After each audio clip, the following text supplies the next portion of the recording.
Femi and all the crew up in Abuja there. Well, indeed, you have an idea of Lagos.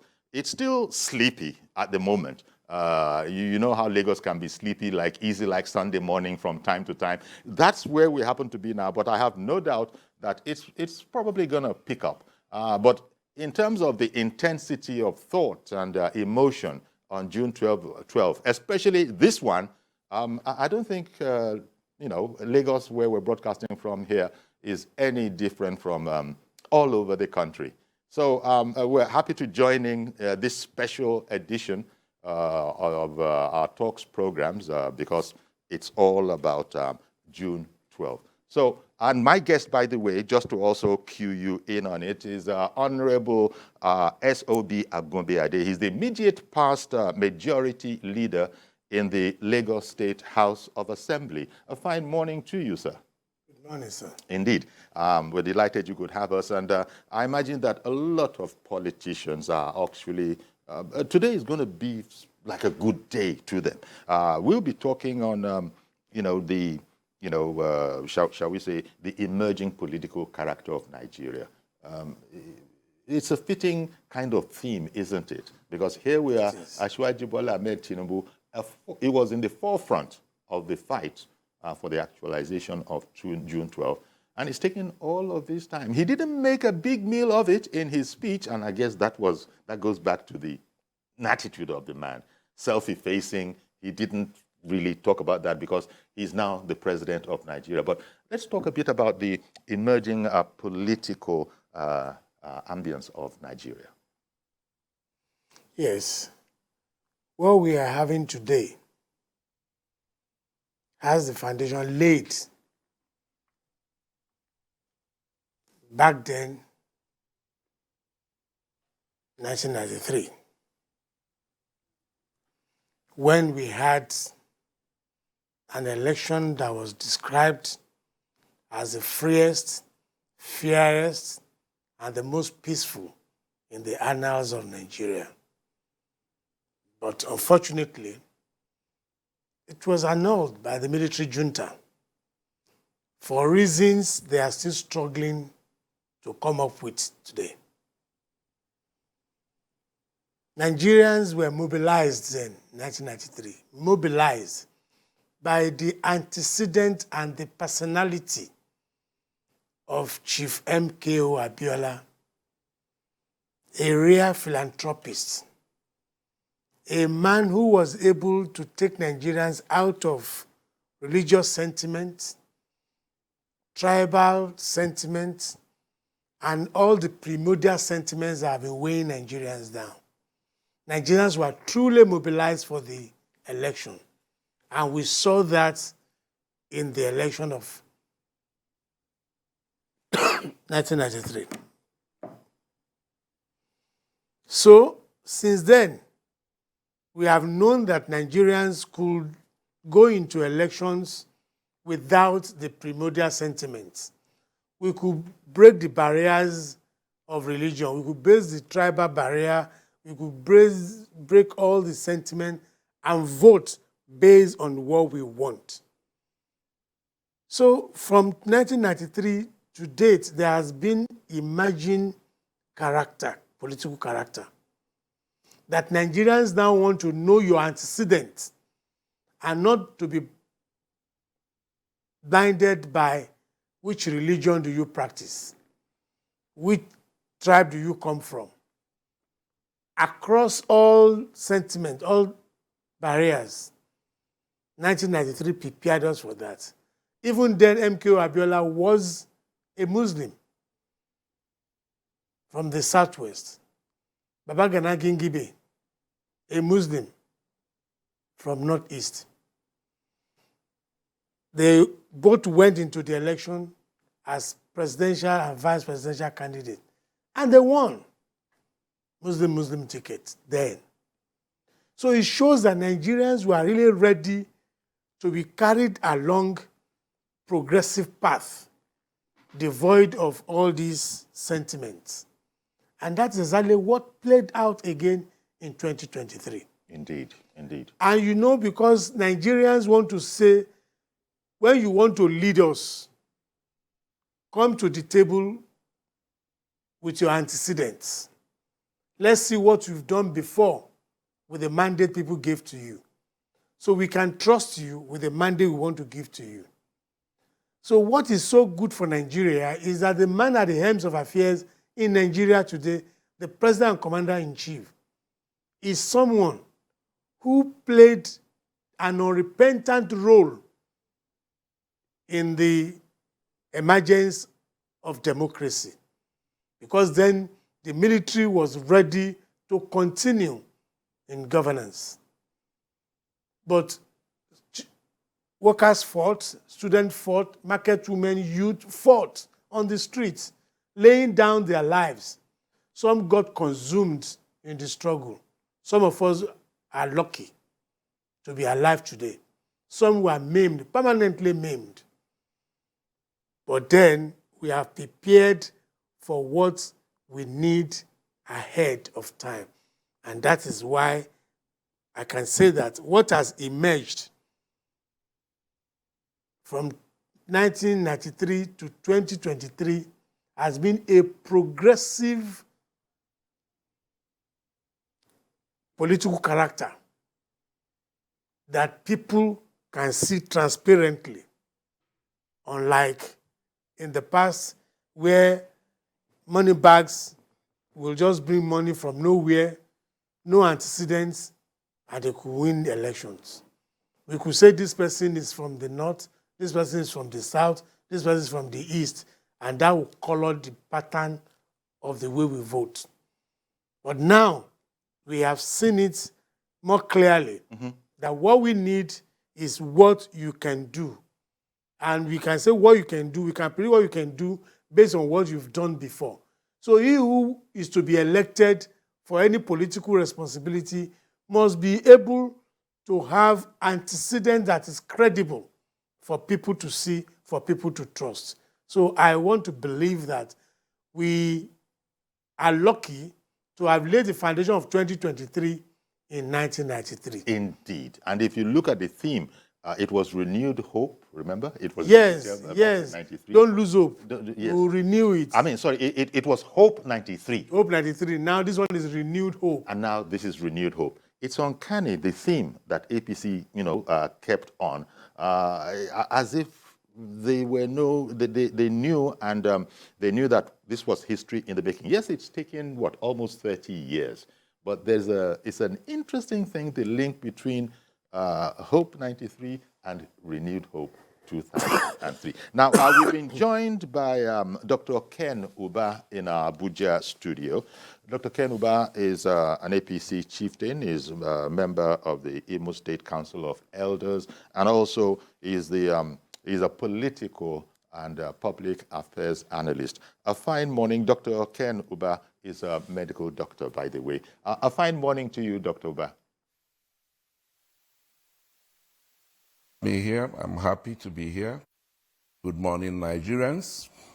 Indeed. Thank you very much. Between Hope 93 and Renewed Hope, 2023, that both campaign organizations actually, maybe it's a coincidence, maybe it was just an invisible, fortuitous hand guiding us, but it's like the hope was kept alive from that time. So much water has passed under the bridge, but here we are today. And one of the people in the trenches at the time is now the president. He didn't make a whole meal of that in his broadcast earlier today, but it does seem as if the lines are falling in fortuitous places in terms of our democracy. Perhaps you might agree.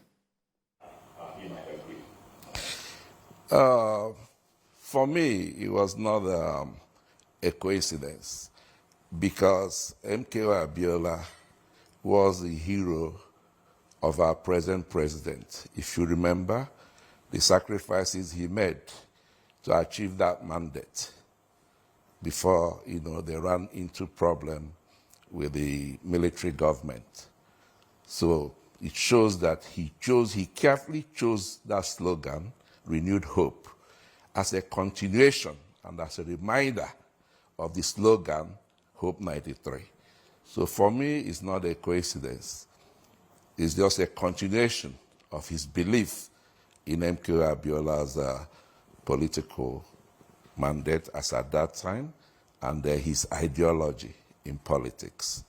If you remember, both of them are committed Nigerians, committed philanthropists, very kind men, and men who believed in genuine democracy and the pure federal structure of this country. So it's not a coincidence. That's my answer to that.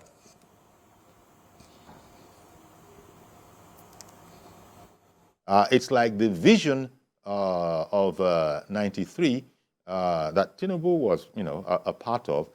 Here we are now, all these years later, it's almost 3 decades, and Tinubu has emerged himself as the president, and he spoke about this, concerning this, since he made this Democracy Day speech.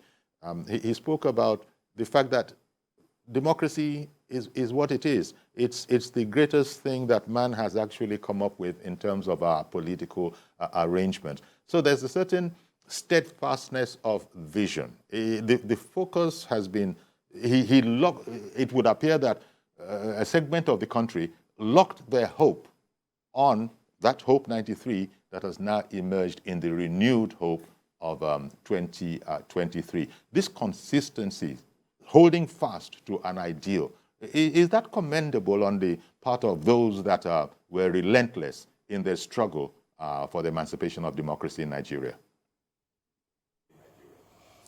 Yes, quite commendable. And most of them that are still alive have not given up.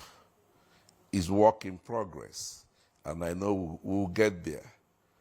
We'll get there. The vision of Chief MK Abiola will be realized. Let me just use this opportunity for Larry to just tell a very, very short story. I was a young man in 1979 when MK Abiola came for the launching of a Catholic church in Mbise. He was invited by the then CBN governor, Chief Sylvester Ugo. He was a special guest. And a lot of people thought he wasn't going to come because he was a Muslim. But lo and behold, his helicopter arrived in the premises, the field there, and everybody screamed, Chief MK Abiola. I was a very young man then. And he came, made a very touchy speech, and donated 1 million naira for the building of that church in 1979, which was equivalent to about 1 million pounds, thereabout. So that shows the character of the man we're talking about. A detribalized Nigerian. A man who's not a religious bigot, not a tribal bigot, but a man who believed in Nigeria and who touched lives everywhere. And that is the same thing our president has continued to do. Build structures all over Nigeria, touch lives, empowered people. Little wonder he won the election. But a lot of people don't know. He invested in human beings, just like his mentor, Chief MK Abiola. Both of them have a lot of similarities. Kindness, empathy, name it. He's following his footsteps. And that's why I would say Nigerians are very blessed to have Senator Bola Ahmed Tinubu as president. I personally believe we are very blessed to have him because this is a man who's going to continue with those ideals of MKO and even improve on it. And I believe that after his tenure, Nigeria will be better for it. Thank you very much, Dr. Uba. And back in studio, Honorable Esobi Agunbiade, it's very important because President Tinubu, all through the decades, and particularly today in his speech, has been talking about the indispensability, of democracy, the way we are running it. Of course, every Nigerian knows that, there have been, twists and turns, betrayals, hope dashed, but some people held fast to the dream. And President Tinubu has always been talking about, he spoke about it this morning in his speech, the dividends of democracy. Yes, there are some trying times now. He spoke there about, in that connection, he spoke about the pains, the necessary pains that emanate from his predecessor having removed the subsidy on petrol, that he now announced that, look, it is what it is. There are going to be pains. But he was saying that, hold on, good things are also coming. So in terms of the emerging political landscape of Nigeria, this also is something that people are going to be able to hold Tinubu to, that democracy is the only thing, and you have pledged and re-pledged that indeed Nigerians will soon be seeing better times. Yeah, the nexus between 1993 and 2023.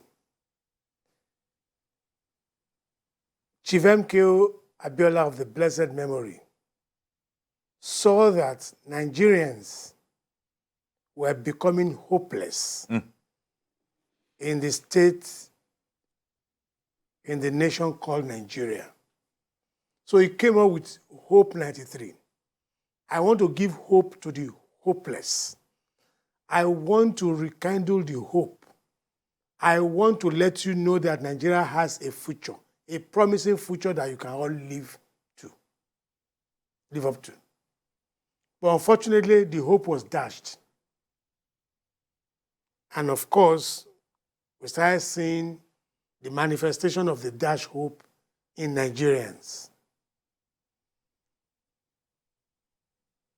And Asiwaju, the president, now looked into the struggle he participated fully in. What were the expectations of Nigerians? What were the disappointments of Nigerians? The disappointment was that Abiola was not allowed to attain the presidency and deliver the goods he promised Nigerians. Like a philosopher in his own right, said, no, don't lose hope. We will renew the hope, and Nigeria will become hopeful. And he came up with renewed hope. As said by Dr. Ken, this is a man who has built structures across Nigeria. He has built political bridges across Nigeria, connecting tribes, connecting different religions, connecting the old and the young. He's just tapping into that structure, to those structures he has built. Still emphasizing that Nigerians should be hopeful. The renewed hope. And he has started hitting the ground running. One thing after the other, one thing after the other. A good politician must be prepared for betrayal, because those that will surround you are human beings. It's part of the territory. Not many of those around you really wish you well. They want you to collapse the moment you start. So you must be prepared for betrayers, because they will surround you. They will smile with you. They will eat and wine with you.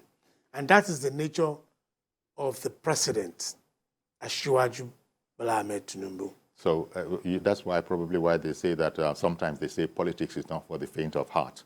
No. You've got to just have... You have to be strong-willed. You have to be determined. And you have to behave more like a philosopher, looking ahead into the future, bringing the future into the present. Indeed. And people might not understand. We don't understand exactly what's going on. So when you do some things that are not meant for today, they wonder why you have to do it today.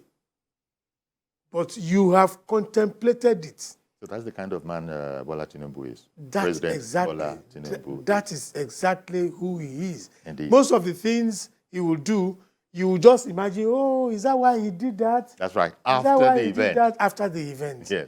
Because he lives days ahead of people around him. That's what they say great thinkers do. They say great thinkers are looking a decade, maybe Yes, more yes, ahead. yes, Okay.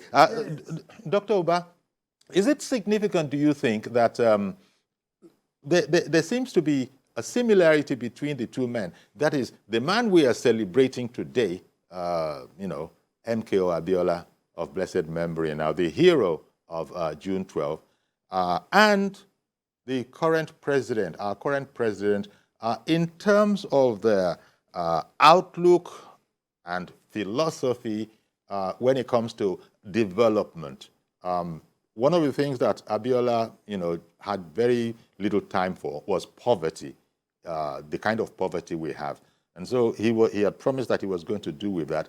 Tinubu has also spoken at length. In fact, through his colloquiums back in the day before he became president, we knew that was a pet subject of his as well.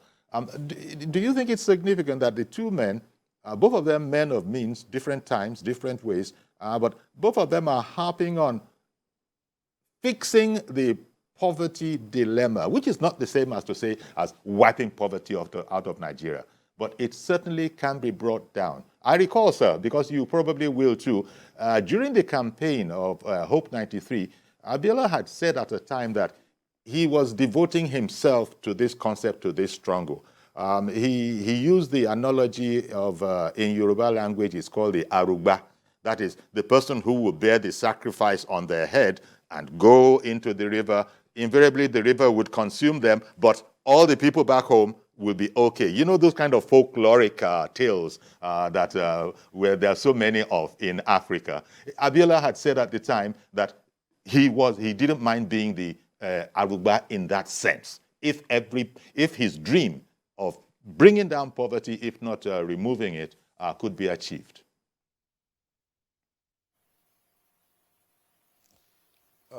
Like I mentioned earlier, the two of them have so many similarities. One of them is reducing poverty to the barest minimum. If you remember when Asiwaju was governor, because your antecedents are very important in life.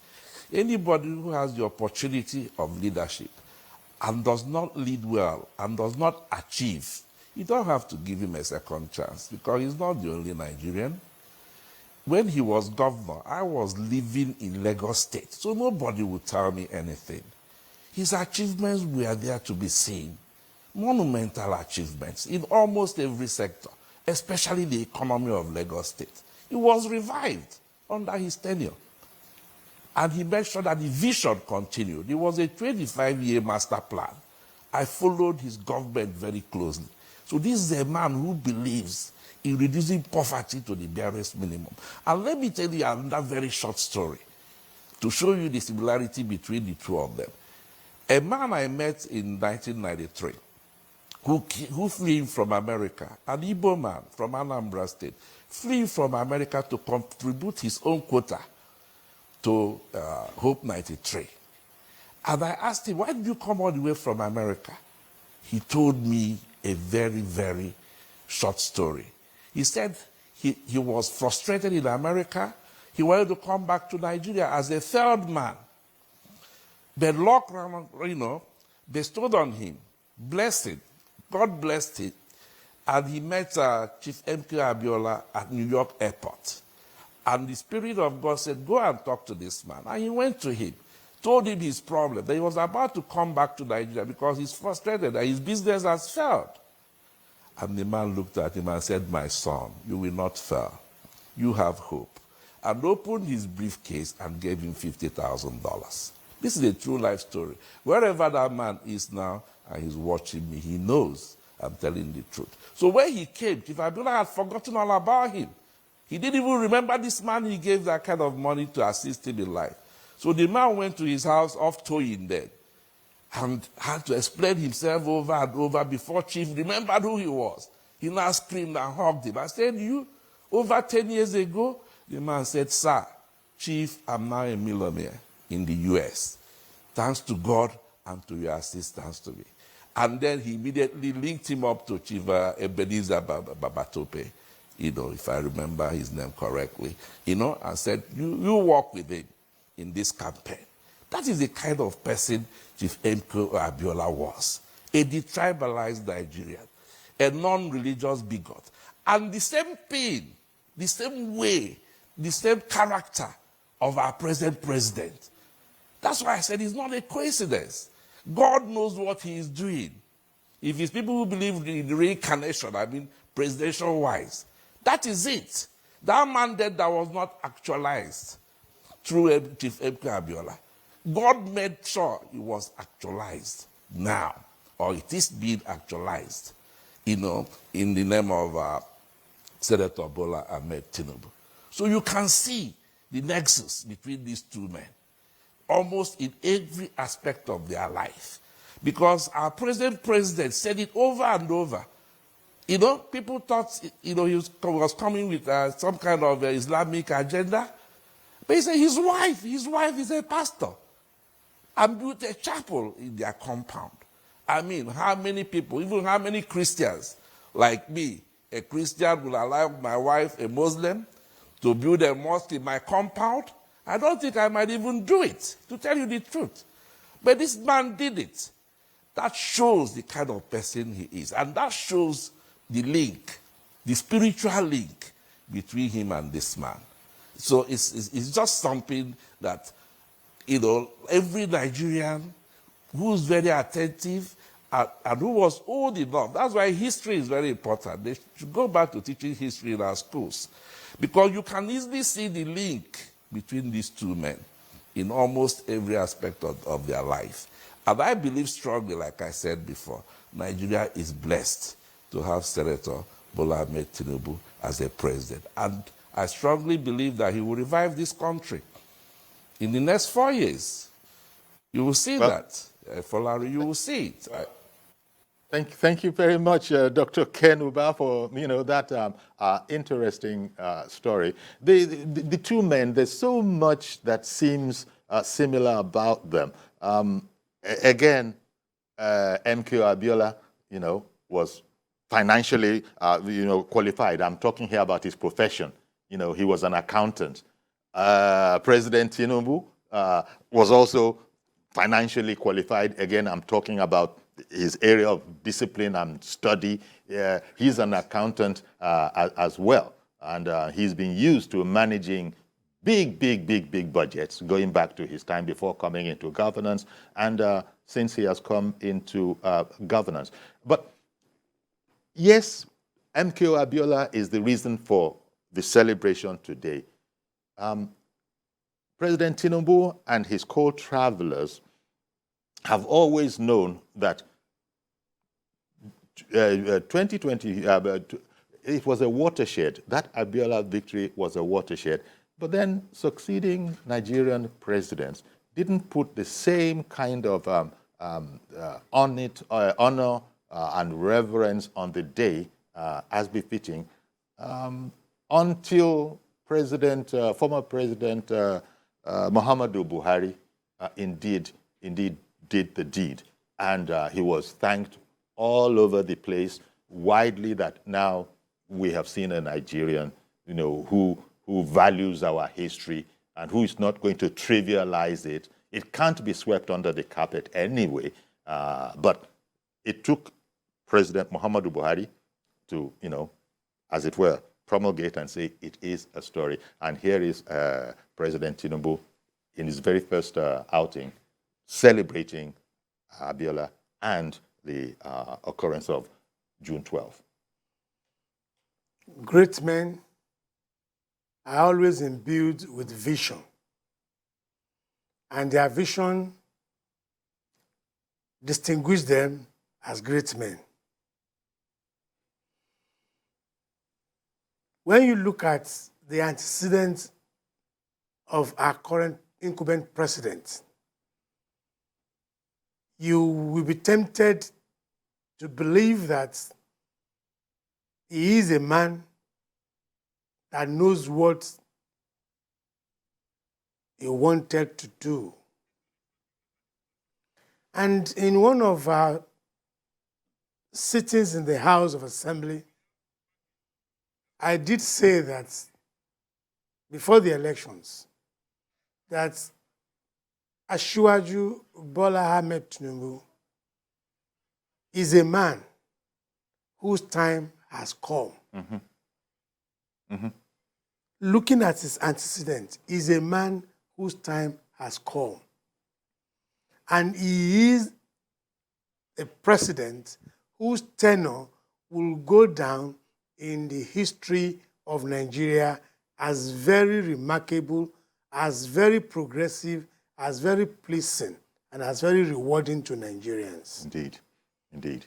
The day we are celebrating today, we have to give a lot of thanks, commendation to the incumbent president, who made sure that as far as Lagos State is concerned, we kept celebrating June 12, June 12, June 12, June 12.